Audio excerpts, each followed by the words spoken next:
కోల్కతా వైద్య విద్యార్థిని ఘటనకు సంబంధించి దేశవ్యాప్తంగా నిరసన కార్యక్రమాలు కొనసాగుతున్నాయి. అందులో భాగంగా ఉమ్మడి కరీంనగర్ జిల్లా వ్యాప్తంగా ప్రభుత్వ ప్రైవేటు ఆసుపత్రుల్లో వైద్య సిబ్బంది నిరసన కార్యక్రమంలో పాల్గొంది.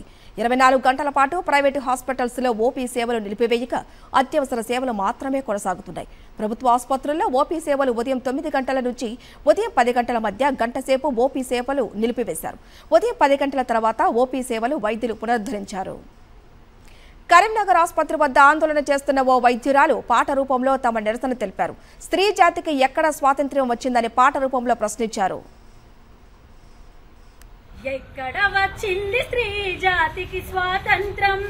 ఏ స్త్రీకి ఇచ్చింది స్వేచ్ఛ ఈ భారతదేశం? అడుగడుగున మంటలు పెడుతున్న చరితము, హత్యాచారాలకు అవుతుంది నిలయము. నడి రోడ్డున చంపుతున్న స్పందించని సమాజం, నడి రోడ్డున చంపుతున్న స్పందించని సమాజం. దినదినమున దిగజారుతూ బ్రతుకుతుంది ఈ జగం. ఎక్కడ వచ్చింది స్త్రీ జాతికి స్వాతంత్రం? ఏ స్త్రీకి ఇచ్చింది స్వేచ్ఛ ఈ భారతదేశం? నార్యంతే పూజంతని పలుకుతుంటారు, ధర్మ గ్రంథాల్లో ఆడదాన్ని వంచిస్తారు. భారత మాతకు జై అని గర్జిస్తారు, భారత మాత బొమ్మకిచ్చే విలువ మాకు ఇవ్వరు. ఈ చంపబడే మాటలంతా ఎవరు మీకు తెలుసా? ఈ చంపబడే మాటలంతా ఎవరు మీకు తెలుసా? ఈ ఆధునికపు భరత మాత అంటే మీకు వలుసా? ఎక్కడ వచ్చింది స్త్రీ జాతికి స్వాతంత్రం? ఏ స్త్రీకి ఇచ్చింది స్వేచ్ఛ ఈ భారతదేశం?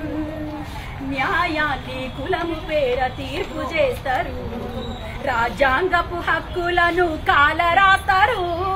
నిర్భయ దిశ సమతా చట్టాలు వచ్చినా కామాంధుల ఆగడాలు ఆపగలిగేనా? మహిళా చైతన్యమే దేశ ప్రగతికి మూలం, మహిళా చైతన్యమే దేశ ప్రగతికి మూలం. ఇలాలో ఏ మహిళనైనా గౌరవిస్తే అది సాధ్యం, ఇలాలో ఏ మహిళనైనా గౌరవిస్తే అది సాధ్యం. ఎక్కడ వచ్చింది స్త్రీ జాతికి స్వాతంత్రం? ఏ స్త్రీకి ఇచ్చింది స్వేచ్ఛ ఈ భారతదేశం? అడుగడుగున మంటలు పెడుతున్న చరితము, హత్యాచారాలకు అవుతుంది నిలయము.